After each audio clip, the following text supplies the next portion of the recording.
We had so much fun last time we did this that we're going to do it again.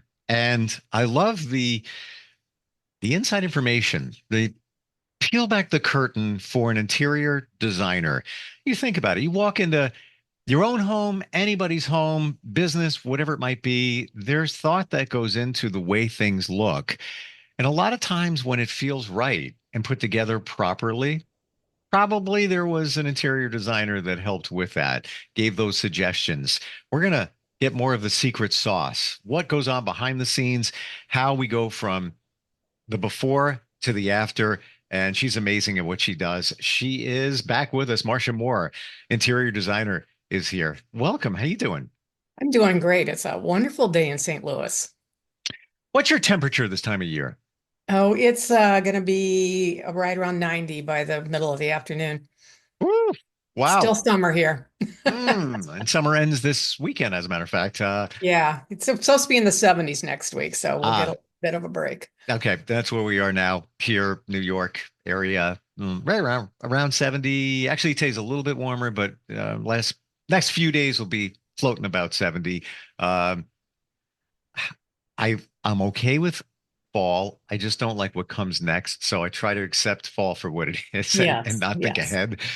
Living in the moment, living in the moment. Yeah. So what are we going to look at today? The secret, Marcia Moore secret sauce.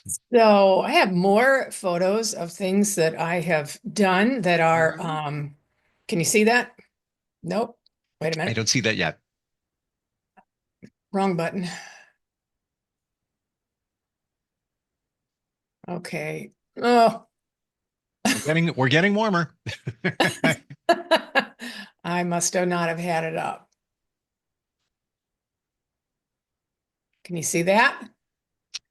I do not see anything yet. I don't know what I'm doing wrong.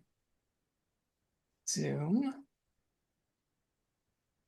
share. There it is. Okay, so we're going to scroll through what we There had we go. last week. These are the things that we already saw last week. A little refresher course. And this couple who we talked about, they wanted to live in a resort to feel like they were in a resort, but because they both work from home and they wanted their house not to feel like an extension of an office. So we did some interesting things there. One of the things that was requested was a meditation room. Um, and they had one bedroom. This is a couple who they don't have any children, and one of their bedrooms we turned into a workout room, and the walk-in closet in that bedroom we made into a meditation spot.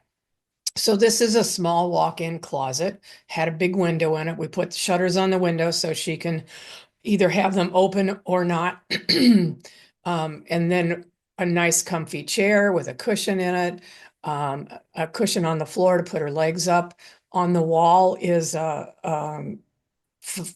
fountain with some fresh flowers in it, but it also has water.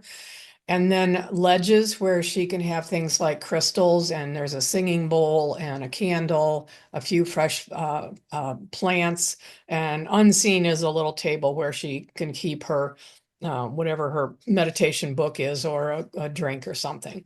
And then on the wall behind that fountain, we tiled the wall, Hmm. and with a really interesting tile. It's got little bits of gold running through it, which is kind of hard to see in this picture. But we just did everything we could to make this like a special little cocoon of a room. So when she shuts the door, it's very private and very secluded for her to do her meditation. Wow. What a great idea. And as we're talking about this, in the last house I had, there was a sunroom. And I would go in there to just be quiet, reflect, meditate. It wasn't a four season sunroom, so winter can really be in there. But to transform a closet, and this just enough space, very comfortable, Yeah, cozy, just kind of, yeah, put your feet up there, lean back on the couch. And you could even go in there and just say, hey, I just want to read. I want some peace. I want some quiet. right, exactly. Yeah, you don't have, if nobody's in the workout room, it's very private. It's the very end of the hallway, and nobody would be up there for any other reason. So very Just to private. confirm where this was located, this closet was located in the house. Where did it connect? It's on the second floor. It's one of the bedrooms.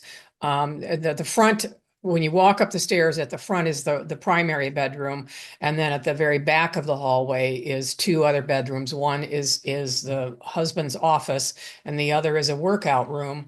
That it's the front of the house, so that window butts out to the street, but it's the closet in that bedroom that has been turned into a workout room. Amazing. And wonderful. Every piece of it. And it's got your signature plants in there too. Yeah. Gives it life. Gives And it right.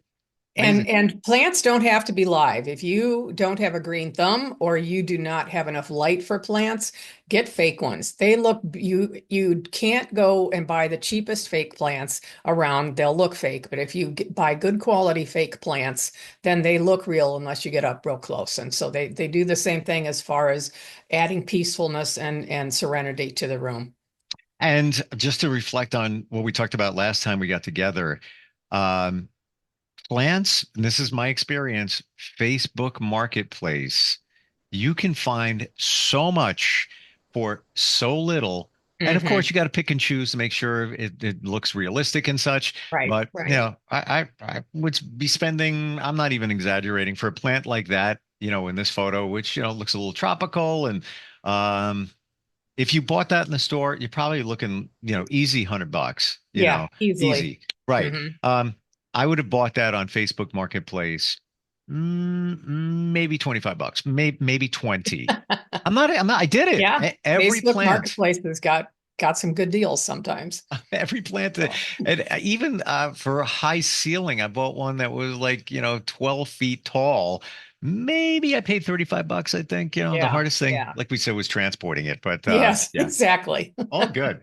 All good. Yeah, this is amazing. Okay, so this is one of Kathleen's projects. Kathleen is the other designer that works with me. Hmm. This is a very long, narrow living room. So it was a challenge to figure out how to make it feel cozy and contained rather than just like a bowling alley. From where the picture was taken is the front entry of the house. And then so what she did to make this feel more cozy is grouped furniture around the fireplace. So all the seating area is at the fireplace, couple extra stools so that if you have a bigger group of people, you can pull those stools away from the fireplace and have more seating. And at the far end of that room is a sunroom, which is painted some kind of orange. I can't remember the name of the paint, but painted orange, which Hmm. is a really cool room all by itself. But what I was specifically wanting to look at here is once you get past the seating area, to the right is the dining room. And then there's kind of this blank area that was, what do we do with this space? So this is what she did. Created a little seating area where you can have a cup of coffee, read a book, have a private conversation with somebody. And it's not just a table, it's a navy blue lacquered, very shiny table. So a really interesting focal point here. In one of our previous podcasts, we talked about the rule of three, how using three different things creates an interesting space and also about I think we talked about the 60-30-10 rule for paint. 60% is your primary color, 30% is your secondary color, 10% is your accent. So she's got both of those things going on here. On the mantle, you see three little pieces of ornamentation pieces. She's got a blue as your primary color, white would be the secondary color, and then a touch of orange for the accent color. So, and another thing that we try and do is repeat patterns. So if you see on the windows, there's a crisscross pattern on the upper windows, and she uses that same kind of pattern on the pillows on the chairs.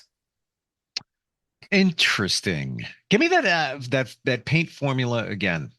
60-30-10. People decide they like, let's say you like orange and they just kind of go crazy with it and get too much of it in a room. So I always caution people that whatever your accent color is only 10% of your room, then it becomes really interesting. Otherwise it's overkill. So 60% is your primary color, 30% is a secondary color, 10% is your accent color. Gotcha. And you just said it. I believe you said it in the past.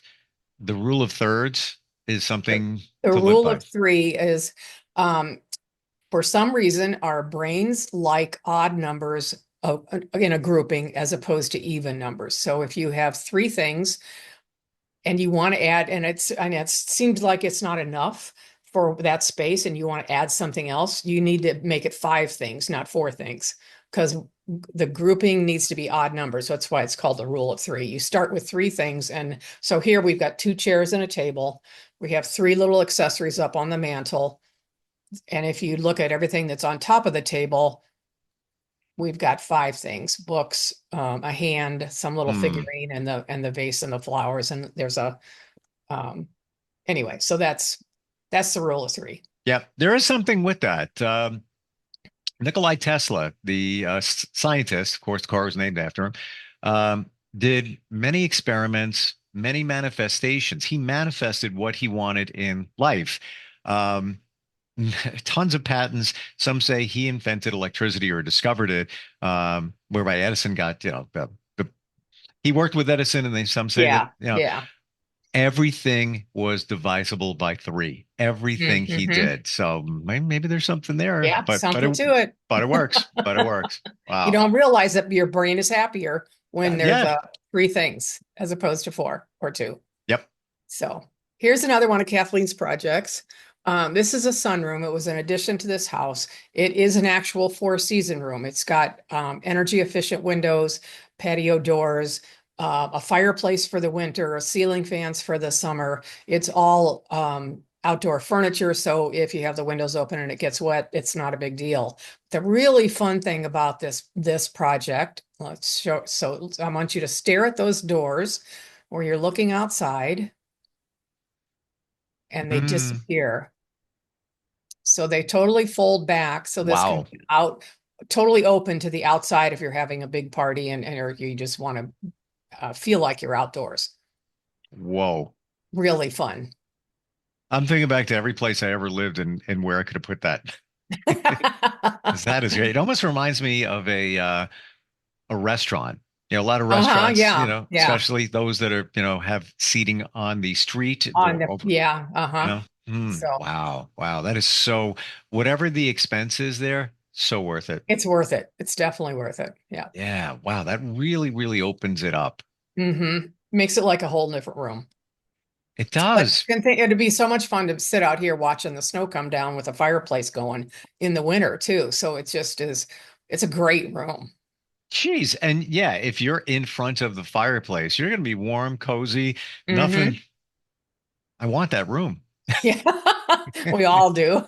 Yeah, that is nice. And I see the ceiling fans there, and Yeah. two of them, in fact. Um, so if you are, exposed to the elements in the summertime, you're keeping it cool. Yes, Cool. definitely. Wow, nice. This is a high-rise apartment downtown St. Louis next to it's in Ballpark Village, which is next to the Cardinals Stadium. And everybody who lives here is like a ball game Cardinal fanatic. So that's why we have a red uh, Mm, ottoman here is yeah. Cardinal red, had to have some Cardinal red in here. So the interesting thing about this is that white table that's behind the sofa that looks like a desk or a console table. It actually expands to seat eight people for dinner. And I don't have a picture of that expanded, but it's an expandable table. It has leaves that you keep in a closet, and you put it, expand the whole thing out, and he can seat eight people for dinner. Mm, So a really interesting thing to have if you don't have a lot of room, because you can keep that with one leaf in it and it would seat four people easily, and then just expand it as you need it. So it's a great feature, and they're becoming more popular. I've seen a lot more of them on the market now than I ever did before. And then on the right is a picture of his bedroom. He works from home and he needed a little desk area, and we wanted to make sure that it didn't close in the room too much. So by keeping everything off of the floor, this is a desk and a storage piece that fit on the wall. So nothing is on the floor except the chair. So by keeping it on the wall where you can see the floor, your eye feels like the room is bigger, as opposed to if that desk had gone all the way down to the floor, it really would have closed in the room. Wow. So It just a creative given little way to have a desk area. Yeah, and given where it's located, where I have to imagine space is a premium. Very much a premium, right? Hmm. It almost reminds me, and that goes back to what we've talked about in the past, like think like a hotel, because I would see that in a hotel. Uh-huh. You know, Yes, it very easily could be in a hotel. Yeah. yeah, really cool. Very So clean. next picture, I don't know if any of you have ever used live edge wood, created live edge furniture. So this is an actual piece of walnut that there's a guy here in St. Louis area who makes all kinds of furniture made out of wood. And the live edge means that you actually have the edge of the wood um, open. You're not cutting it off to make it into a board. You're keeping the edge of the wood and creating something with that.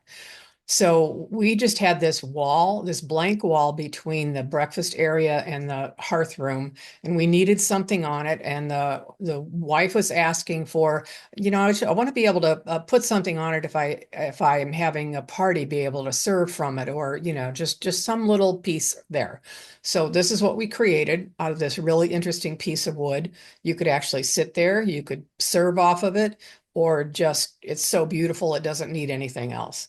And interestingly enough, we took the piece of wood and just cut it in half so that we would have a backsplash and a countertop, but it created a little heart when we cut it in half. Ooh, wow, yeah. So really interesting. And you answered the question before I even asked it was were they from the same cut of wood? And they were. Yeah. Amazing. Where do you find pieces like that? So the guy that does all this has his family farm is right outside of St. Louis in Illinois. And so most of the wood that he uses is off of his family farm. He has just millions of trees on the farm and he cuts so many a year to do these projects with. Where There where are people all over the country who make live edge things. Okay, and where would you find somebody like that? Well, this guy, his name is, I'm not got to remember his name now, Dave Stein, Stine. And he actually has showed his work in New York. I know he goes all over the country, so you can use him. Dave Stein Furniture. Mm, amazing. Yeah. What a nice touch. First of all, just having, a table, call it a shelf there in that Hmm. location would be nice in itself. But this just is just a beautiful natural vibe to Yeah. it. It's Oof. a sculpture. It's a useful Yeah, thank you. sculpture. Yeah. That Yeah. really describes it. Mm, So here's another. This was a new home that we built for a client, and this was the den slash office to the right that you can't see anything is an office area the husband uses a lot, and there's also a TV, so you could sit on this sofa and watch TV. There's French doors, so you can close them and read a book or take a nap, and it's very private. But because we did a custom built-in bookcases on that wall and then the sofa's in the middle of them. If you're sitting on the sofa, you need a place to keep a drink, and there really isn't one. So I want you to look at the doors and the drawers right on this side of the sofa. You can see the knobs where you could open the door or the drawer. hmm And right in between the door and the drawer looks like just a sliver of wood. It's really a shelf. Ah, So it's one of those, it's a touch latch. You push in on it and it immediately pulls itself out. So it's disappears when you don't want it there. So there's no clutter in the room. You pull it out and you can put your coffee or a glass of wine or your book or whatever on it while you're sitting on the sofa. genius. Yeah. And and if you're sitting on the sofa and you just want to have a cup of coffee while you're reading a book, watching whatever, it's at the perfect level and it's right Yeah. there. Yeah. And Uh, nobody knows it unless you tell them that it's yeah, there, that's totally great. hidden. I feel like that, it's that the secret is out. Like like that's so neat. Now you know. Now you Everybody's know. going to be go touching wood to see if they can open something up. Yep. Wow. This is the kitchen we created, and again, this was a tiny house, and storage was at a premium. One of the things the woman really wanted was a coffee bar next to her breakfast table. So unseen in the front of the photo on the left would be where the breakfast table is. So there wasn't any room to add something in for that. But what we did, if you look on the photo on the right, this is cabinets around a refrigerator, and you want them to look symmetrical. So on the left, you can tell that that's a whole symmetrical unit of cabinets around the refrigerator. But what we did is retrofit it so the bottom drawer on the door on the front opens up and has storage on the bottom half, but the top half of that is closed off because it opens from the side. And the top door on the front doesn't open at all. It's fake because the side is now a coffee bar. And then the bottom door on the side is fake also. It doesn't open up because that's storage from the front. So we took a Yeah. regular cabinet like you would see in any kitchen and just opened up half of the side of it. And I've got you on that because the coffee bar area, if that door actually opened up, that would cut into the space behind it, the storage space behind it. Mm-hmm. Hmm. Right. Yeah, so it was really fun to do that. It's, kind of you have to have a good cabinet company who can do that kind of specialty treatment. Not every cabinet company would do that. So it's a higher end, more custom kind of cabinet company to do that. But that was how we created. She still had storage on that side by the refrigerator, tray storage above the refrigerator. This is a great kind of storage where vertical, you can have like cookie sheets or trays or anything that are stored vertically above a refrigerator. And even short people can reach that because it's right out at the front of the refrigerator. So that's also a nice feature to have. I don't want to say these words, but we're out of time. Ah, one more. You have Oh, one more oh, then. okay, sir. Go. One more. We Sure. always want to make sure that we take care of our furry Oh, friends. This was a banquette that this is her table. This is her breakfast area from that previous photo. And she has two cats. So we created a little hole underneath the banquette where the cats could eat at the same time that she ate. what a great idea. Gets it out of the way. Yeah. Um, And they're still in the mix. They're Clever. still right there. Wow, I really like that. Now, not that Mhm. having, bowl of food on the floor is bad, but when you tuck it away and they have their own little space, love. Yeah. Yeah. Wow. Yeah, I just love your ideas. Like sneaky little, Thank you. tricks that just enhance everything. And this is a part of what you do. How do we find you, Marcia? MarciaMooreDesign.com. Marcia is spelled Marcia, Moore, Moore. And almost all these photos are on my website if you want to take a look at them again. Awesome. You are clever, creative, just a unique style. Um, when you're attacking a project, you morph it into what somebody's looking for. Thanks for all these podcasts. Thanks for all the insight. Wonderful having you on You're here. very welcome. Thanks for having me. Thank you. We'll be right back.